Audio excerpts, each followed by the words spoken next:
Uh, in this video now we are going to discuss about some of the imperfections in the solids.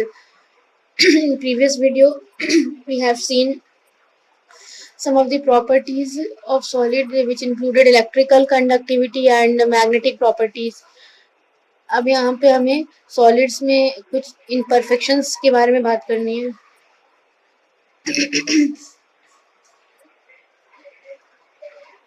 imperfections. First of all ये हम सभी जानते हैं कि हम लोग अपनी पूरी जो स्टडी है वो क्रिस्टलाइन सॉलिड पर कर रहे हैं. सारी की सारी जो भी स्टडी यहाँ पर हो रही है वो क्रिस्टलाइन सॉलिड को लेकर के हो रही है.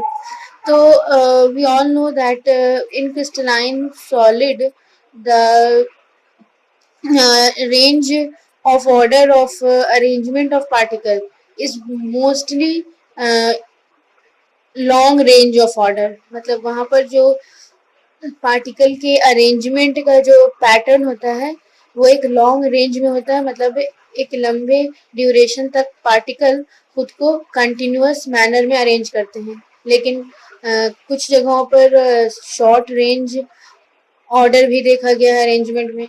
यानी कि जितने भी क्रिस्टलाइन सॉलिड्स हैं उनमें जो ऑर्डर ऑफ अरेंजमेंट है वो long range order as well as short range order. इन दोनों ऑर्डर के क्या दिखते हैं? अरेंजमेंट इन पार्टिकल्स. अब ये जो पार्टिकल्स में इस तरह से अरेंजमेंट है इधर लॉन्ग रेंज ऑर्डर का या फिर शॉर्ट रेंज ऑर्डर का, फिर भी पार्टिकल्स खुद को एकदम ऑर्डर मैनर में रख नहीं पाता है. कुछ ना कुछ डिफेक्ट क्रिस्टलाइजेशन प्रोसेस के टाइम आ जाता है जिसके कारण हमारा जो क्रिस्टल होता है वो पूरी तरह से परफेक्ट नहीं होता है. मतलब ये कहना चाह रहे हैं हम यहाँ पर कि ये जो लॉन्ग रेंज ऑर्डर में या फिर शॉर्ट रेंज ऑर्डर में जो भी पार्टिकल्स अरेंज होते हैं वो अरेंजमेंट एकदम 100% परफेक्ट नहीं होता है. कुछ ना कुछ अरेंजमेंट में क्रिस्टलाइजेशन के टाइम डिफेक्ट आता है जो कि क्रिस्टल को डिफेक्टिव बना देता है. तो जो डिफेक्ट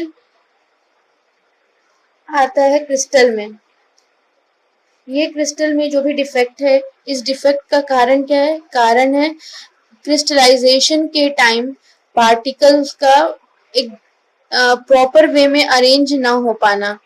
एक क्रिस्टल में अरेंजमेंट जब होते हैं पार्टिकल के तो कुछ ना कुछ इरेगुलरिटी आ जाती है. तो डिफेक्ट इन क्रिस्टल का रीजन है irregularities in arrangement of particle. और ये जो भी इरेगुलरिटीज है पार्टिकल के अरेंजमेंट में वो अराइज कब हुआ? During crystallisation. ड्यूरिंग क्रिस्टलाइजेशन यानी जब क्रिस्टल का फॉर्मेशन हो रहा था तो उसी समय पार्टिकल्स के अरेंजमेंट में कुछ ना कुछ इरेगुलरिटी आती है और फिर वो इरेगुलरिटी क्रिस्टल में डिफेक्ट क्रिएट कर देता है. अब क्रिस्टलाइजेशन प्रोसेस जो है वो जिस रेट से होता है, जिस स्पीड से होता है, वो स्पीड फास्ट, स्लो, मॉडरेट तीनों पॉसिबिलिटी है. यानी जो प्रोसेस ऑफ क्रिस्टलाइजेशन है, क्रिस्टलाइजेशन प्रोसेस ये फास्ट, स्लो, मॉडरेट तीनों रेट से हो सकता है. अगर क्रिस्टलाइजेशन प्रोसेस फास्टली हो रहा है, फास्ट रेट से हो रहा है, तो उस समय कोई ना कोई तरह का डिफेक्ट आ जाता है अरेंजमेंट में. यानी हमारा जो क्रिस्टल तैयार होगा वो क्रिस्टल डिफेक्टिव होगा क्योंकि बहुत फास्ट रेट से अरेंजमेंट की वजह से कुछ ना कुछ इरेगुलरिटी आती है. अगर मॉडरेट रेट की बात करते हैं तो मॉडरेट रेट से अगर क्रिस्टलाइजेशन होता है तो भी कुछ ना कुछ डिफेक्ट अराइज हो जाता है. यहाँ पर भी हमारा क्रिस्टल डिफेक्टिव बनता है. स्लो रेट की बात करते हैं, अगर बहुत ही स्लो क्रिस्टल फॉर्मेशन किया जाए तो सबसे पहले तो एक सिंगल क्रिस्टल ही बन पाएगा. बहुत स्लो रेट से अगर हम क्रिस्टल बनाएंगे तो सबसे पहला प्रॉब्लम कि only a single crystal is formed,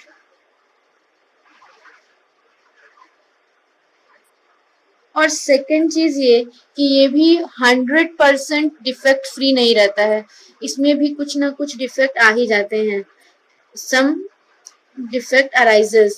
अब ये यहाँ नहीं कहेंगे कि हाँ एकदम ये परफेक्ट क्रिस्टल फॉर्म होगा, कुछ कुछ डिफेक्ट आ ही जाते हैं इसमें भी। तो मतलब कि क्रिस्टलाइजेशन प्रोसेस तीन तरह से हो सकता है रेट के बेसिस पर, fast crystallization, moderate crystallization and slow crystallisation.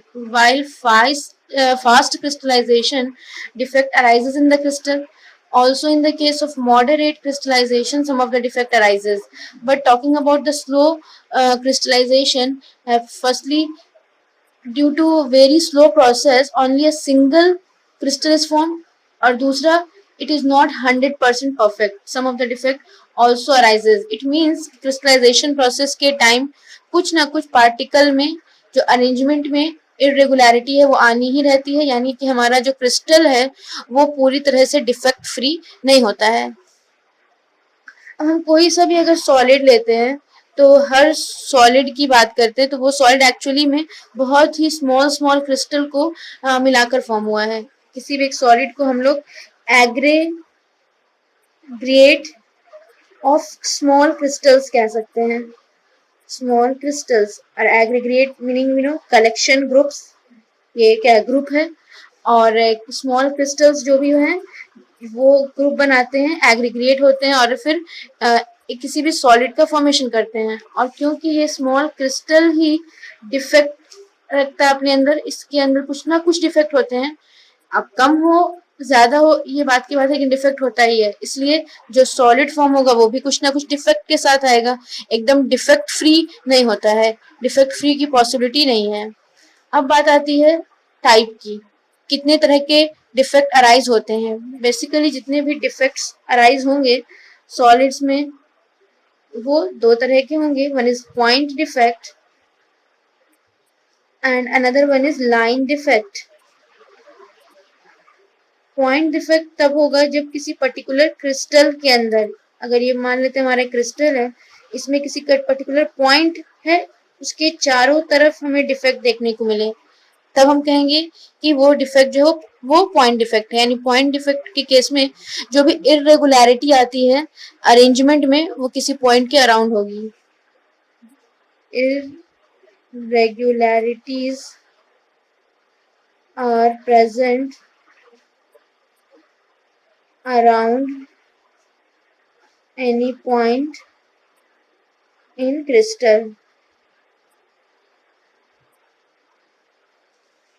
और लाइन डिफेक्ट इसमें किसी भी पर्टिकुलर क्रिस्टल के किसी पूरे एक रो में जितने भी पार्टिकल अरेंज हैं उस पूरे रो में ही डिफेक्ट आ जाता है। कई सारे रोज और कॉलम्स हैं, रोज वाइज पार्टिकल अरेंज हैं, तो कोई एक पर्टिकुलर रो ही क्या हो जाता है डिफेक्टिव हो जाता है, यानी उस पर्टिकुलर रो में ही जो अरेंजमेंट होगा वो अरेंजमेंट कैसा हो जाएगा इरेगुलर। तो ये दो मेन टाइप थे डिफेक्ट के। पॉइंट डिफेक्ट के केस में क्या होता है कि हमारे क्रिस्टल में किसी पॉइंट के अराउंड पार्टिकल का अरेंजमेंट इरेगुलर वे में होगा, जबकि लाइन डिफेक्ट के केस में पार्टिकल रो वाइज अरेंज्ड हैं तो किसी एक पूरे रो में ही अरेंजमेंट इरेगुलर है, यानी एक रो डिफेक्टिव होगा। तो ये जो दो टाइप के डिफेक्ट्स हैं पॉइंट एंड लाइन डिफेक्ट, हमें यहाँ पर पॉइंट डिफेक्ट को आगे डीपली स्टडी करना है, लाइन डिफेक्ट हमें यहाँ नहीं पढ़नी है। अब डिवीजन देखते हैं टाइप्स कितने टाइप के, क्योंकि पॉइंट डिफेक्ट हमें आगे कंटिन्यू करने हैं, तो पॉइंट डिफेक्ट्स के टाइप पे आ जाते हैं हम लोग। पॉइंट डिफेक्ट का क्लासिफिकेशन, इसे फर्दर कितने पार्ट में हमें स्टडी करना है। पॉइंट डिफेक्ट के सबसे फर्स्ट जो टाइप होंगे वो है stoichiometric defect.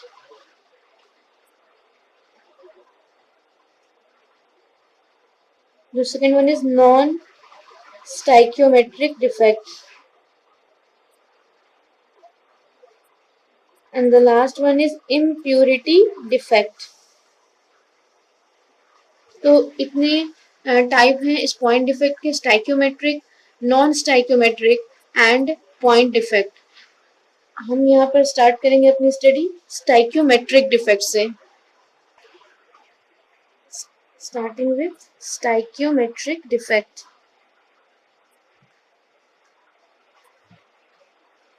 First of all, stoichiometric defect is also known as thermodynamic defect। से हम थर्मोडायनामिक डिफेक्ट भी कहते हैं, या फिर इसका एक और नाम है इंट्रिंसिक डिफेक्ट। ये अदर नेम है इसके स्टाइक्योमेट्रिक डिफेक्ट के। दूसरी चीज, स्टाइक्योमेट्रिक डिफेक्ट में जो भी हमने सॉलिड ले रखा है उस डिफेक्ट के कारण उसके स्टाइक्योमेट्री पे कोई असर नहीं पड़ता है, यानी ये डिफेक्ट उस पर्टिकुलर सॉलिड के स्टाइक्योमेट्री पे कोई असर नहीं डालेगा। No effect is produced in stoichiometry of solid. जो भी डिफेक्ट है वो डिफेक्ट सॉलिड के स्टाइक्योमेट्री को अफेक्ट नहीं करेगा। ओके, अब ये जो स्टाइक्योमेट्रिक डिफेक्ट है इसके फर्दर 2 टाइप्स हैं। One is vacancy defect, another one is interstitial defect. तो ये कुछ पॉइंट्स हैं स्टाइक्योमेट्रिक डिफेक्ट के बारे में हमें ध्यान रखने हैं। फर्स्ट ऑफ ऑल, इसके 2 और अदर नेम भी हैं, thermodynamic defect and intrinsic defect. इस डिफेक्ट में सॉलिड जो हमने ले रखे हैं उसके स्टाइक्योमेट्री पे कोई असर नहीं पड़ेगा, उसकी स्टाइक्योमेट्री चेंज नहीं होगी। और इस डिफेक्ट के फर्दर 2 फिर टाइप आते हैं, vacancy defect and interstitial defect. So starting with vacancy defect। Vacancy मतलब क्या होता है? एम्प्टी स्पेस, खाली जगह। यानी कि इस डिफेक्ट में हमारे सॉलिड के अंदर कोई एम्प्टी स्पेस क्रिएट होने वाले हैं, कुछ वैकेंसी बनने वाली है। जैसे सपोज हमने, ये हमारा एक सॉलिड है और उस सॉलिड के अंदर ये कई सारे पार्टिकल्स अरेंज हैं। अगर वो डिफेक्ट फ्री है तो पार्टिकल इस तरीके से रेगुलर वे में अरेंज है, ये कैसा है? Non defective. बट डिफेक्ट तो अराइज हो जाता है, कुछ ना कुछ डिफेक्ट प्रेजेंट होता ही है। तो इस वैकेंसी डिफेक्ट में क्या होगा? कुछ इस तरह का हमें अपीयरेंस नजर आएगा, यानी कि कहीं कहीं एम्प्टी स्पेसेस क्रिएट हो जाएंगे, कुछ एम्प्टी स्पेसेस बन गए। ये जो बॉक्स में हमने दिखा रखा है वो है एम्प्टी स्पेस, पार्टिकल वहां पर एब्सेंट हो गया। तो जो वैकेंसी डिफेक्ट है, वैकेंसी डिफेक्ट में जो साइट है उस साइट में वैकेंट जगह, एक खाली जगह क्रिएट हो जाएगा, वहां पर पार्टिकल एब्सेंट हो जाएंगे, तो हम कहेंगे कि इसमें वैकेंसी डिफेक्ट है। तो इस यहाँ पे ध्यान रखना है कि the site of particle become vacant. जब क्रिस्टल ये तैयार हो रहा था तो उस तैयार होने के टाइम ही कुछ ऐसा हुआ जिसके कारण उस पर्टिकुलर पॉइंट पर कोई पार्टिकल आ ही नहीं पाया, कोई पार्टिकल नहीं आया, तो वहां पर एक एम्प्टी स्पेस क्रिएट हो गया। साइट, वो जो साइट है वो पार्टिकल का वो कैसा हो गया? वैकेंट हो गया। वैकेंट यानी खाली हो गया। और सिंपल सी बात है कि अगर पार्टिकल पूरा इस वे में अरेंज होता तो उस केस की जो डेंसिटी होगी वो ज्यादा होगी। अब कहीं कहीं कुछ एम्प्टी स्पेस क्रिएट हो गए हैं तो ऑफ कोर्स डेंसिटी क्या हो जाने वाली है? कम हो जाने वाली है। तो ये जो वैकेंसी डिफेक्ट है उससे डेंसिटी जो है वो घट जाती है। डेंसिटी सॉलिड की क्या होगी? डिक्रीज कर जाएगी, घट जाएगी। क्यों? क्योंकि कुछ पार्टिकल एब्सेंट है तो डेंसिटी कम हो जाने वाली है। रीजन क्या था? ये बेसिकली जिस रीजन से होता है वो रीजन है हीट करना। अगर हम क्रिस्टल को हीट करते हैं तो हीट करने के टाइम ये डिफेक्ट क्रिएट हो सकता है। तो heating is reason for this defect. गर्म करने से पॉसिबिलिटी है कि पार्टिकल जगह छोड़ देता है, वहां से हट जाता है, तो वो पार्टिकल वहां पे वैकेंट स्पेस क्रिएट कर देता है।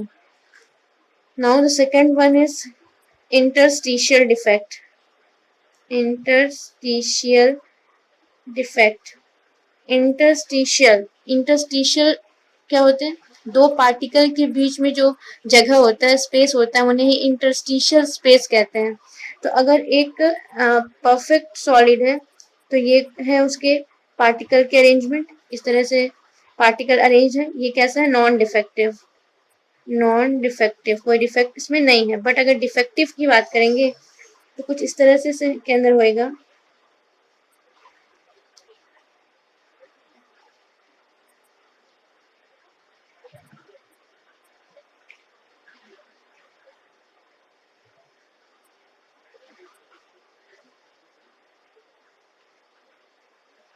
क्या दिख रहा है हमें कि जो पार्टिकल्स हैं वो अपना ओरिजिनल पोजीशन छोड़ देगा और अपना ओरिजिनल पोजीशन छोड़कर दो पार्टिकल के बीच में जो जगह होता है, स्पेस होता है, जिसको इंटरस्टिशियल स्पेस कहते हैं, पार्टिकल वहां चलाएगा।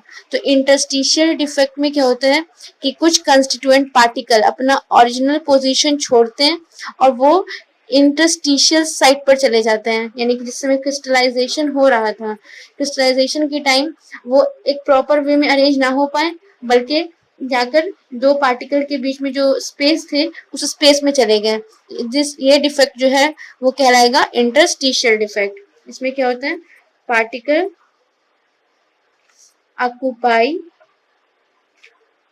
Interstitial site, particle interstitial site में पहुंच जाएंगे।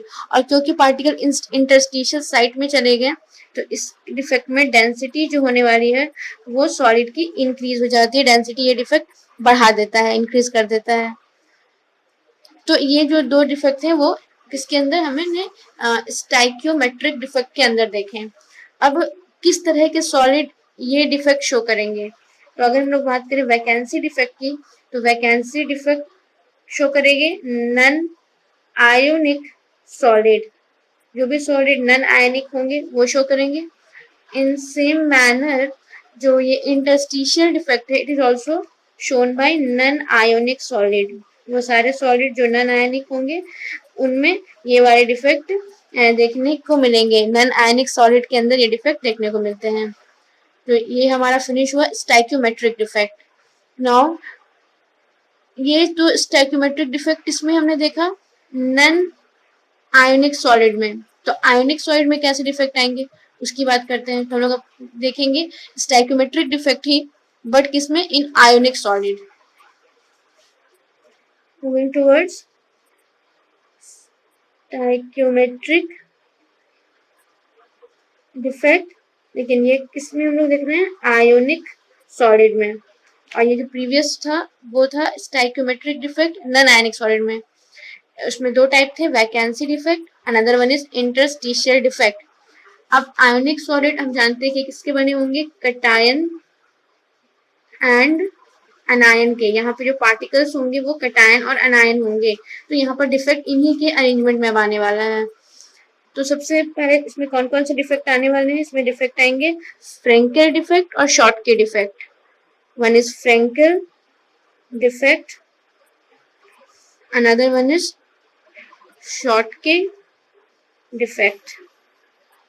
ये दो टाइप हैं स्टाइक्योमेट्रिक डिफेक्ट के। किस तरह के सॉलिड में, आयनिक सॉलिड्स में। तो firstly going towards the Frenkel defect. Frenkel defect में क्या होता है, जरा हम लोग ध्यान दें यहाँ पर। This one is cation, this one is अनायन, cation अनायन। चलिए अब इस डायग्राम के थ्रू समझते हैं कि क्या हो रहा है इस फ्रेंकेल डिफेक्ट में। अगर कोई आयनिक सॉलिड हमने ले रखा हो और कोई आयनिक सॉलिड नॉन डिफेक्टिव हो, तो हमें क्या दिख रहा है कि इसमें बहुत ही रेगुलर मैनर में कटायंस एंड अनायंस अरेंज हैं। दिस वन इज कटायन जो प्लस से रिप्रेजेंट कर रखा है और स्मॉल साइज में है वो कटायन है, जो माइनस से रिप्रेजेंट कर रखा है और लार्ज साइज में वो अनायन है। तो कटायन अनायन एकदम रेगुलर मैनर में अरेंज है, तो ये कहेंगे कि नॉन डिफेक्टिव है। बट हुआ क्या, जब डिफेक्ट आया क्रिस्टलाइजेशन के टाइम, तो कटायन कुछ कुछ जगह अपनी जगह को छोड़कर हट गए। यहाँ देखें, ये जो बॉक्स मैंने यहाँ शो कर रखा है, ये बॉक्स में वैकेंसी क्रिएट हो गई है, वहां पर कुछ नहीं है। तो वहां से कटायन चले गए। अब वो कहाँ चले गए, इंटरस्टिशियल साइट में यहाँ चले आए। अगेन देखें, यहाँ पर भी एक वैकेंसी क्रिएट हुआ है, यहाँ के कटायन मूव करके यहाँ आ गए इंटरस्टिशियल साइट में। यहाँ के कटायन मूव किया, यहाँ चला आया।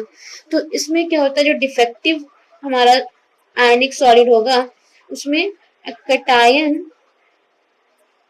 क्रिएट्स वैकेंसी, यानी कि वो अपना ओरिजिनल पोजीशन छोड़ देगा और कहाँ जाएगा, मूव्स टू इंटरस्टिशियल साइट, और वो इंटरस्टिशियल साइट में पहुंच जाएगा। तो ये सॉलिड डिफेक्टिव बन गया। हम लोग क्या देख रहे हैं कि ये जो फ्रैंकेल डिफेक्ट है, this one is a case of Frenkel defect, इसमें दोनों दिख रहा है, वैकेंसी भी क्रिएट हो रही है और पार्टिकल इंटरस्टिशियल साइट को ऑक्यूपाई भी कर रहा है। यानी हम ये कह सकते हैं कि in the case of Frenkel defect, vacancy defect is created at the original site while the interstitial defect is created at the new site। जो ओरिजिनल साइट था कटायन का, वहां पे क्या हुआ, एम्प्टी स्पेस बन गया, तो हम कह सकते हैं कि वहां वैकेंसी हो गई। और जहां पर न्यू साइट था, जहां पर कटायन नया जगह ले लिया, वो नया जगह पे क्या हुआ, इंटरस्टिशियल डिफेक्ट क्रिएट हुआ। तो हम इसमें एक इम्पॉर्टेंट लाइन ध्यान रखेंगे कि in case of Frenkel defect, vacancy defect is created at original site while interstitial defect is created at new site। यानी यहाँ पे Frenkel defect is the combination of vacancy and interstitial defect, ये कहा जा सकता है। ठीक है, अब बात आती है इस डिफेक्ट का कारण, ये किस आयनिक सॉलिड में होंगे। बेसिकली ये उन आयनिक सॉलिड में होंगे जहां कटायन एंड अनायन के साइज में ज्यादा डिफरेंस होगा। इनके साइज में डिफरेंस अगर ज्यादा है तो वहां पे ज्यादातर ये डिफेक्ट देखने को मिलते हैं। ठीक है, अब इसके कुछ एग्जांपल्स हम ले लेते हैं।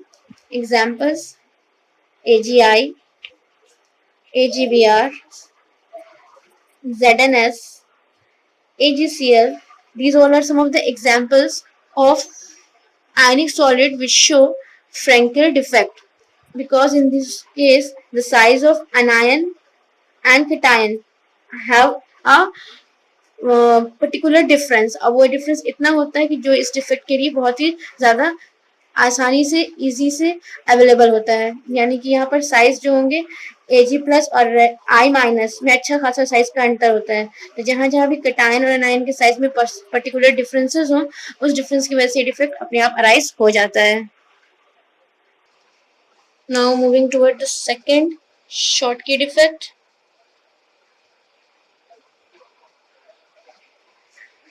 This Schottky defect is also seen in ionic solid, क्योंकि हम ionic solid ही पढ़ रहे हैं तो ionic solid के अंदर ही देखेंगे। इस सिचुएशन में क्या होता है कि जो कैटायंस अनायंस जो भी अरेंज हैं ionic solids में, उसमें बस एक वैकेंसी क्रिएट होता है। तो यहाँ पर अनायन भी अपना प्लेस छोड़ के जा सकता है और कैटायन भी अपना प्लेस छोड़ जा सकता है, और दोनों ही जितने जाएंगे इक्वल नंबर्स में जाएंगे। यानी कि यहाँ पर इक्वल नंबर में कैटायन और अनायंस अपने प्लेस को खाली करते हैं, वैकेंट करते हैं। तो इस डिफेक्ट में equal number of cation and अनायन vacant their place. तो यहाँ सिर्फ और सिर्फ वैकेंसी क्रिएट होती है, ये कहीं इंटरस्टिशियल साइट को जाके ऑक्युपाई नहीं करते हैं। और जितने कैटायंस अपनी जगह को खाली करेंगे उतने ही अनायंस भी जाएंगे। तो इस सिचुएशन में, इस केस की अगर हम लोग बात करते हैं, तो इस सिचुएशन में सबसे जो इम्पोर्टेंट बात हमें दिमाग में रखनी होगी कि ये नंबर्स जो है मिसिंग कैटायन और मिसिंग अनायंस के, वो सेम होते हैं। और क्यों होते हैं, क्योंकि ये इलेक्ट्रिकल न्यूट्रलिटी को मेंटेन रखता है। सपोज ऐसा करें कि अगर किसी पर्टिकुलर सॉलिड्स में यहाँ पर 10 कैटायंस हैं और 10 अनायंस भी हैं और एक रेगुलर वे में अरेंज्ड है, तो हम कहेंगे कि ये नॉन डिफेक्टिव है, इसके अंदर किसी प्रकार का कोई डिफेक्ट नहीं है, ये नॉन डिफेक्टिव हो गया। बट अगर यहाँ पे कैटायन जो है दो अपना प्लेस वैकेंट करके चले गए, 8 कैटायंस हो गए, और अनायंस भी दो अपना प्लेस वैकेंट करके चले गए, 8 अनायंस हो गए। तो वैसे सिचुएशन में जहां जहां जो जगह खाली होएगा वो डिफेक्ट शो कर रहा है, यानी कि डिफेक्टिव हो गया। लेकिन ओवरऑल देखा जाए तो ये तो न्यूट्रल ही रहा, 8 पॉजिटिवली चार्ज पार्टिकल और 8 निगेटिवली चार्ज पार्टिकल, तो न्यूट्रल। लेकिन अगर ऐसा होता, सपोज करते हैं कि दो ही कटायन जाते हैं और अनायन एक ही जा पाते हैं, तो अनायन एक्सेस होता, ज्यादा होता, और अनायन पे माइनस चार्ज होता है, तो पूरा का पूरा जो सॉलिड है वो निगेटिवली चार्ज हो जाता, न्यूट्रल नहीं रह पाता। तो शॉर्टकट इफेक्ट में हमें ये ध्यान रखना है कि जितने कटायन जाएंगे उतने ही अनायन जाएंगे, ताकि न्यूट्रल रह पाए, यानी पॉजिटिव और निगेटिव चार्जेस एक दूसरे को कैंसिल आउट करे, ओवरऑल कोई भी चार्ज हमारा सॉलिड शो ना करे, क्योंकि अगर कोई एक भी ज्यादा हो जाता है तो उस तरह का चार्ज हमारा सॉलिड शो करने लगेगा। अगर कटायन ज्यादा होंगे तो हमारा जो सॉलिड होगा वो पॉजिटिव चार्ज शो करने लगेगा, अगर अनायन ज्यादा हो जाएंगे तो निगेटिव चार्ज शो करेगा, मतलब कि हमारा सॉलिड न्यूट्रल नहीं रह पाएगा। तो न्यूट्रलिटी को मेंटेन करने के लिए जरूरी है कि इक्वल नंबर्स में दोनों के दोनों अपने प्लेस को वैकेंट करें। तो यहाँ पर एक तरह से देखते हैं तो वैकेंसी ही क्रिएट हो रही है और कुछ अलग बात नहीं हो रही है यहाँ पर, वैकेंसी के अलावा और कुछ नहीं हो रहा है यहाँ पे, इसलिए हम लोग इसे अ केस ऑफ वैकेंसी डिफेक्ट कह सकते हैं। ये केस है वैकेंसी डिफेक्ट का। इस डिफेक्ट में डेंसिटी, सिंपल सी बात है, क्या होने वाली है, डिक्रीज होने वाली है। अच्छा जरा फ्रैंकल डिफेक्ट को याद करें, वहां पर डेंसिटी में क्या फर्क पड़ने वाला है? ऑफ कोर्स कोई फर्क नहीं पड़ना, क्योंकि अगर एक जगह से कटायन अपना जगह वैकेंट किया तो कहीं ना कहीं वो पहुंचा तो ही, उसी सॉलिड में रहा वो। वैकेंसी डिफेक्ट जब सिर्फ अकेले वैकेंसी डिफेक्ट होती है तो डेंसिटी कम होगा ना। अगर किसी सॉलिड में सिर्फ कुछ पार्टिकल चले गए, अपनी जगह खाली करके चले गए, तो वहां पर डेंसिटी घट जाएगी। लेकिन ठीक है, जगह खाली करके गए लेकिन उसी सॉलिड में कहीं और चले गए, तो डेंसिटी पे कोई फर्क नहीं पड़ने वाला। तो शॉर्टकट इफेक्ट में क्या होता है कि सिर्फ वैकेंसी क्रिएट होती है, पार्टिकल अपना जगह छोड़ के चले जाते हैं, तो वहां पे डेंसिटी घट जाती है, कम हो जाएगी। लेकिन फ्रैंकल डिफेक्ट में क्या था कि पार्टिकल ने अपना ओरिजिनल जगह छोड़ा लेकिन कोई नया जगह ऑक्युपाई उसी सॉलिड में ही कर लिया था, तो इसलिए डेंसिटी पे वहां कोई फर्क नहीं पड़ेगा। ये बात हमें ध्यान रखना है कि in case of Frenkel defect no change in density, क्योंकि पार्टिकल उसी सॉलिड में एक जगह छोड़कर दूसरी जगह चला गया। बट शॉर्टकट इफेक्ट में तो पार्टिकल ने सिर्फ जगह छोड़ा, कहीं अलग से स्पेस उसी सॉलिड में ऑक्युपाई नहीं किया, तो इसकी डेंसिटी जो होगी वो क्या होगी, घट जाएगी। ये उस तरह के आयनिक सॉलिड शो करेंगे, यानी ये डिफेक्ट उसी आयनिक सॉलिड में देखने को मिलेंगे जहाँ पे अनायन और कटायन के साइज ऑलमोस्ट इक्वल हो। Cation and anion are almost equal in size, size में ज्यादा अंतर नहीं होना चाहिए।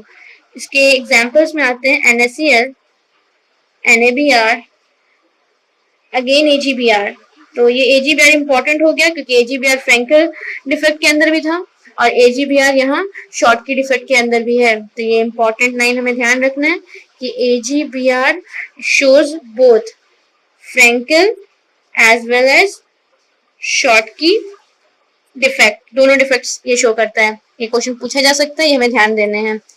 अब जो इस डिफेक्ट में वैकेंसी क्रिएट होती है, वो वैकेंसी की अगर हम बात करें तो कितनी होती है, तो लगभग एक शॉर्ट की डिफेक्ट हर 10⁻16 आयंस पर होती है। मतलब पूरे सॉलिड में 10⁻16 आयंस के आसपास अगर हम लोग देखें तो एक जगह ऐसा मिलेगा जहां पर शॉर्ट की डिफेक्ट क्रिएट हुआ होगा। हर इतने आयंस पर एक शॉर्ट की डिफेक्ट क्रिएट होता है। ये एक डाटा है जो हमें दिमाग में रखना है कि हर इतने आयंस पर हमें एक शॉर्ट की डिफेक्ट क्रिएटेड मिलेंगे।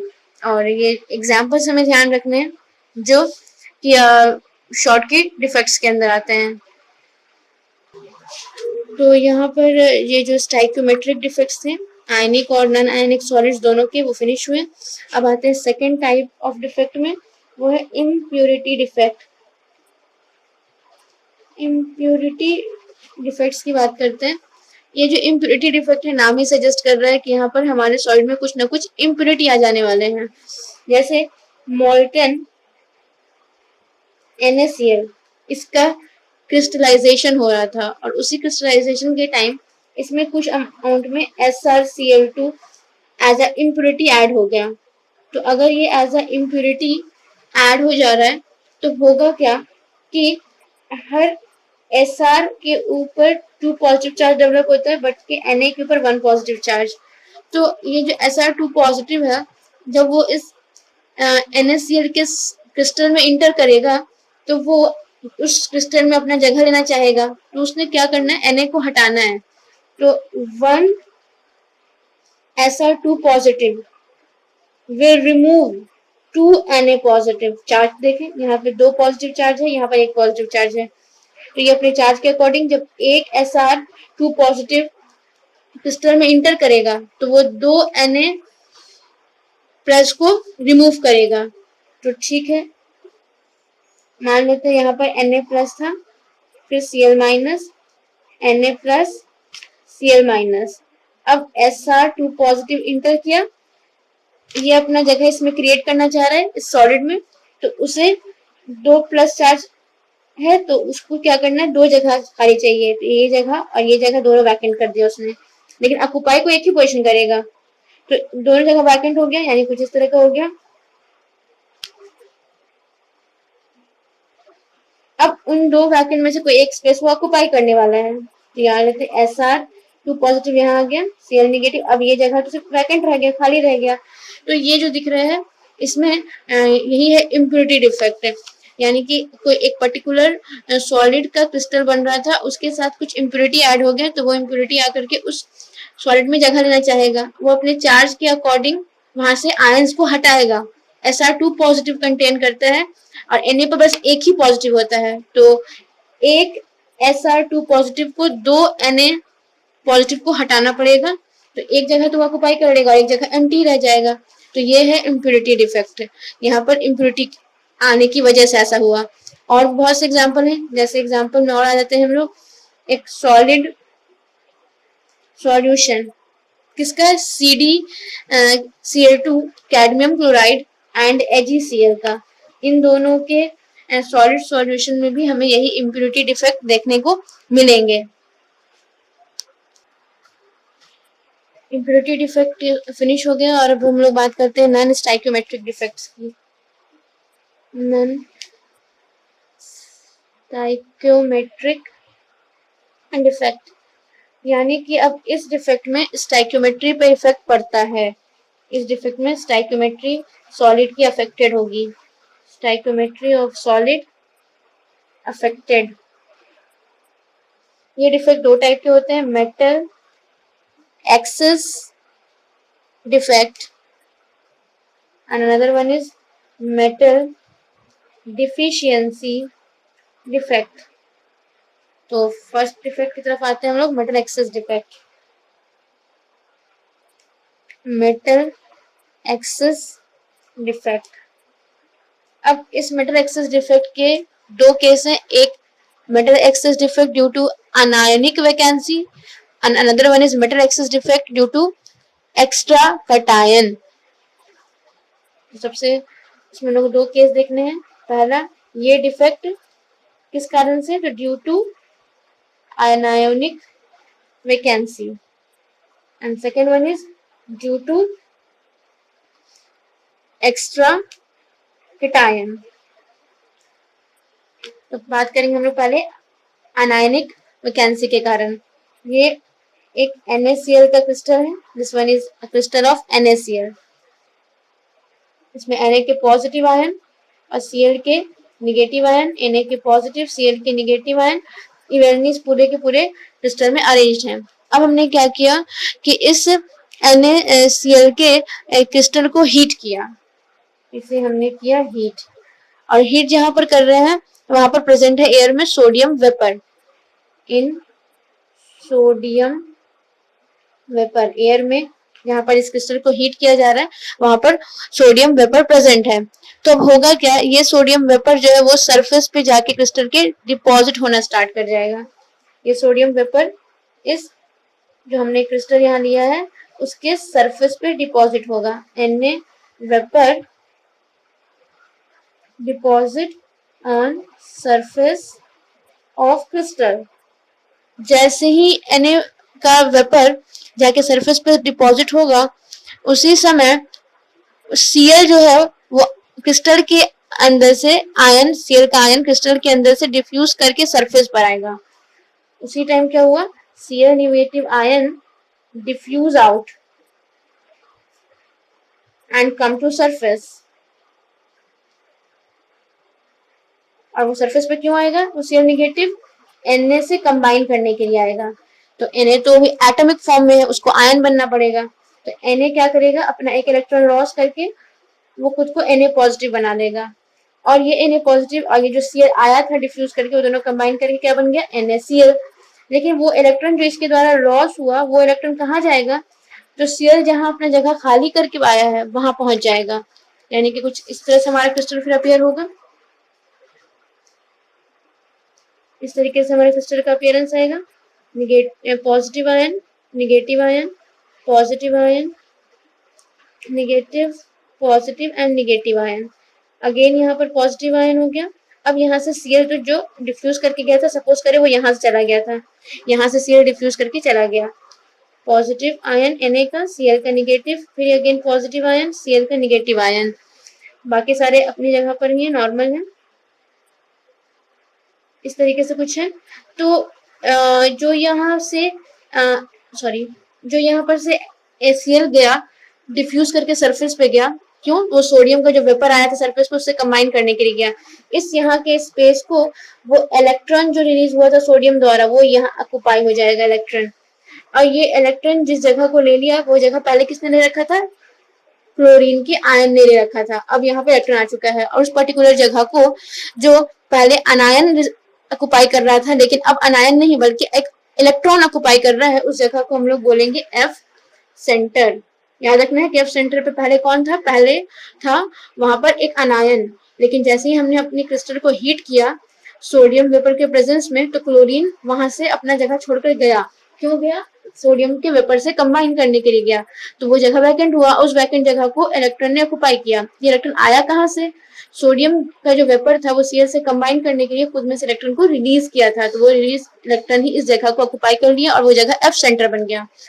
अब अगर इस सॉलिड को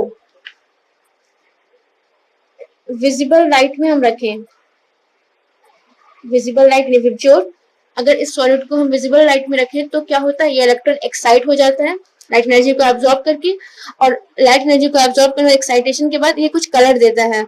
सोडियम का क्रिस्टल कलर में येलोइश होता है, ये येलो कलर हमें प्रोवाइड करता है, क्योंकि ये लाइट को रिसीव करने के बाद वो येलो कलर जो है उस पूरे के पूरे विजिबल लाइट में से एब्जॉर्ब करके हमें वो कलर प्रोवाइड करता है। तो उसी तरीके से अगर लिथियम क्लोराइड की बात करते हैं, उसका क्रिस्टल होता है तो वो भी पिंक कलर प्रोवाइड करता है। पोटेशियम क्लोराइड का क्रिस्टल ये कलर में ब्लू टाइप का या वॉयलेट कह सकते हैं, वॉयलेट टाइप का कलर प्रोवाइड करता है। एकदम सेम प्रोसीजर वहां पे भी होगा, हमने NaCl लेकर किया, वो LiCl और KCl का केस होगा। ये डिफेक्ट ज्यादातर जो हो अल्कली हैलाइड शो करते हैं, यानी अल्कली मेटल के साथ जब हैलोजन्स ग्रुप आ जाएगा तो ये डिफेक्ट वहां पर बहुत ही इजीली देखने को मिल जाता है। अब आते हैं मेटल एक्सेस डिफेक्ट के सेकंड केस में, और वो सेकंड केस है due to extra cation. Extra cation के कारण जो मेटल एक्सेस डिफेक्ट क्रिएट होने वाला, उसकी हम बात करते हैं। Suppose we have a crystal of zinc oxide, zinc oxide का क्रिस्टल है, ये व्हाइट कलर का क्रिस्टल होता है। अब इस जिंक ऑक्साइड के जो क्रिस्टल है उसको हमने क्या किया, हीट कर दिया। इस क्रिस्टल को, ये ZnO का क्रिस्टल था, ZnO क्रिस्टल, उसे हमने हीट प्रोवाइड किया। जैसे हम हीट करते हैं तो होता क्या है कि इसमें से ऑक्सीजन जो है वो लॉस हो जाता है। हीट होने पर यहाँ से ऑक्सीजन रिलीज हो गया, ऑक्सीजन हीट होने पर लॉस हो गया, ठीक है। तब यहाँ पे ऑक्सीजन चला गया तो बच गया ज्यादा नंबर में कौन, जिंक। पहले जिंक और O इक्वल नंबर में थे, एक जिंक तो उसके लिए एक ऑक्सीजन, फिर एक जिंक फिर उसके लिए एक ऑक्सीजन, लेकिन हीट करने पर ऑक्सीजन तो रिमूव हो गया, एक्सेस में कौन बच गया, जिंक बन गया। अब वो एक्सेस में वो जो जिंक है, जिंक एक्सेस में है, इसी कारण से क्रिएट हुआ मेटल एक्सेस डिफेक्ट है। ये एक अदर तरह से क्रिएट हुआ, और वो जगह जहां पर से जिंक चला गया वहां पर एक वैकेंट स्पेस क्रिएट होने वाला है। तो वो जो जगह जहां से जिंक गया, तो हीट करने पर तो मतलब ऑक्सीजन रिमूव हो गया। अब वो जो जिंक जो विदाउट ऑक्सीजन के रह गया, वो जिंक क्या करेगा, वो खुद को उसी पोजीशन पे ऑक्युपाई नहीं करेगा, वो अपना पोजीशन छोड़कर इंटरस्टिशियल साइड पे चला जाएगा। और जैसे ही जिंक वहां से अपना पोजीशन छोड़कर इंटरस्टिशियल साइड पे जाएगा, तो जिंक के साथ जो इलेक्ट्रॉन्स होंगे वो उसके नेबरिंग साइड को ऑक्युपाई करेंगे। यानी कि उसका डायग्राम हम लोग कुछ इस तरह से देख सकते हैं कि यहाँ पे Zn 2+ अगेन और 2-, इस तरह से पूरे क्रिस्टल में ये अरेंज था। हीट करने पे ऑक्सीजन यहाँ से रिमूव हो जाता है। ऑक्सीजन जैसे ही यहाँ से जाएगा तो एक जिंक जिसकी साथ वाला ऑक्सीजन चला गया, वो जिंक भी अपनी जगह ही रखेगा वहां पर। वो जिंक यहाँ से कहीं इंटरस्टिशियल साइड में चला जाएगा, और ये जो ऑक्सीजन गया वो अपना इलेक्ट्रॉन छोड़ कर गया, तो वो इलेक्ट्रॉन वहीं पहुंचेगा जहां पर ये जिंक पहुंचेगा। उस जैसे अगर जिंक यहाँ है तो उसकी जस्ट पड़ोसी जगह पे इलेक्ट्रॉन चला जाएगा। अगर जिंक यहाँ आता है तो उसकी जस्ट नेबरिंग जगह पर ऑक्सीजन के द्वारा रिलीज इलेक्ट्रॉन चला जाता है। नॉन स्टाइक्योमेट्रिक डिफेक्ट की दूसरे टाइप की बात करेंगे तो वो था हमारा metal deficiency defect. Metal deficiency defect यानी कि यहाँ पर मेटल के आयंस की क्या होने वाली है, कमी होने वाली है। इसका एक बेस्ट एग्जांपल है FeO।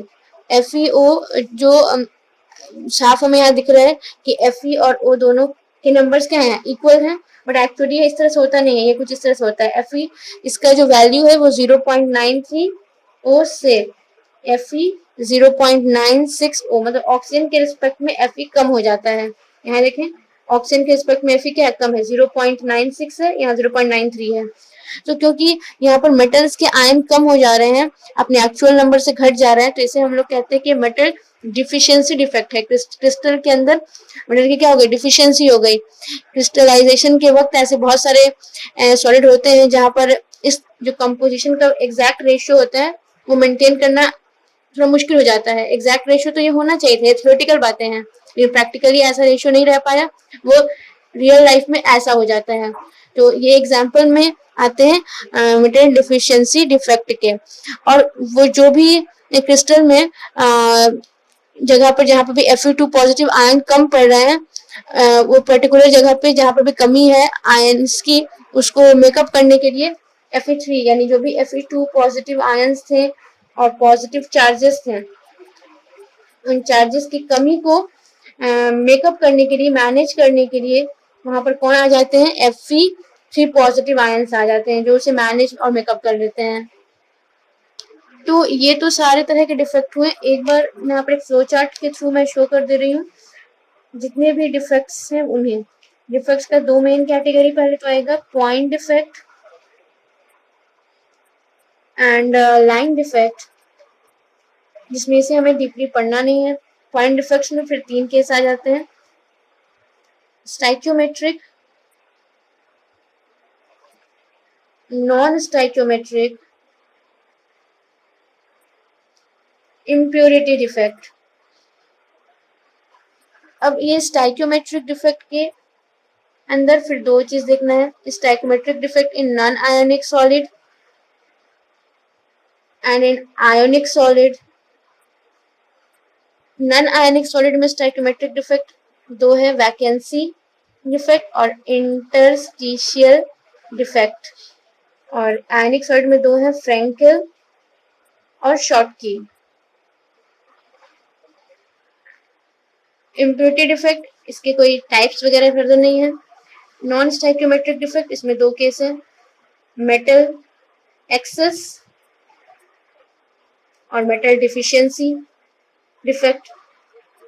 अब मेटल एक्सेस में दो केस है, एक metal excess defect due to anionic vacancy और एक metal excess defect due to extra cation.